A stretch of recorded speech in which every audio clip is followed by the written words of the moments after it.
دوم باید گفت که کمونیسم پدیده‌ای هست که عاری، توهی و خالی از اخلاق هست. کمونیسم به نام اخلاق، دیانت، به نام مروت، جوانمردی در قاموس خود هیچ چیز ندارد.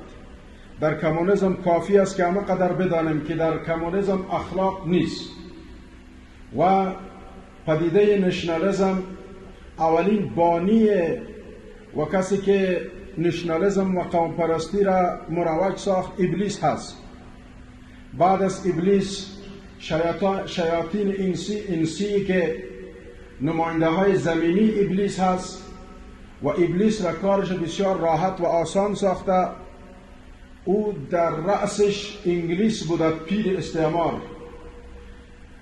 به بسیار آسانی انگلیس توانست که پروگرام های ابلیس جنی را در روی زمین پیاده بکند.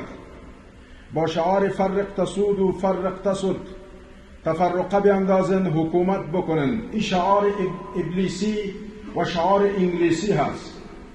در حقیقت نشنالیسم پدیده است که بانی و کسی که این بنیانگذاری کرده ابلیس جنی بوده و تطبیق کنندش در ممالک اسلامی و ممالک استعماری انگلیس بوده. ما فقط از نشنالیسم کافی است همه قدر بفهمیم که وقتی که یک فکر باطل بانیش و کسی که در رأس از او و ریشه های از او را رقم زده ابلیس باشد، کسایی که از فکر نشنالیستی و فکر تعصب و قوم پرستی پیروی میکند، اونها باید یک تجدید نظر در فکر خود داشته باشند که ابلیس با این کارشان بسیار خوش میشد. ما دو نوع دشمن داریم. یک دشمن مرئی هست، یک دشمن نامرئی هست.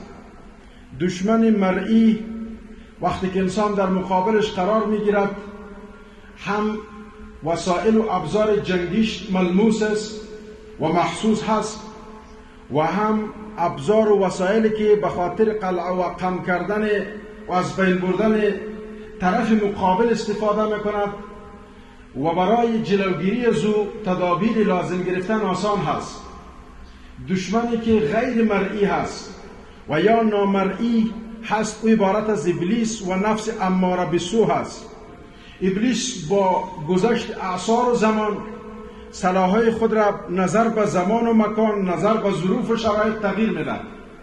او ابلیسی که در زمان فرعون بود، او ابلیسی که در زمان نمرود بود، او ابلیسی که در مقابل نوح علیه السلام و اقوامش تشکیک و شبهات را شایعه پراگنی میکردند. او ابلیسی که در زمان پیامبر علیه السلام در کالبد ابوجهل و ابولهب داخل شده بود. او ابلیس عصر معاصر که قرن 2000 هست، 2024 فرق میکند. او ابلیس امروز کامپیوتر را بلد هست. امروز وسایل و ابزار و وسایلی که به خاطر از بین بردن زیرساخت ها استفاده میشد، این ابلیس کلش بلد هست. پس ما باید تلبیس ابلیس را بفهمیم.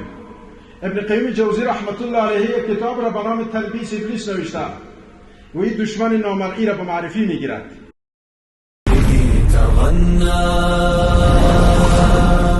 تهاب الأسد وطأتنا لأننا لغير الله كلا ما ركعنا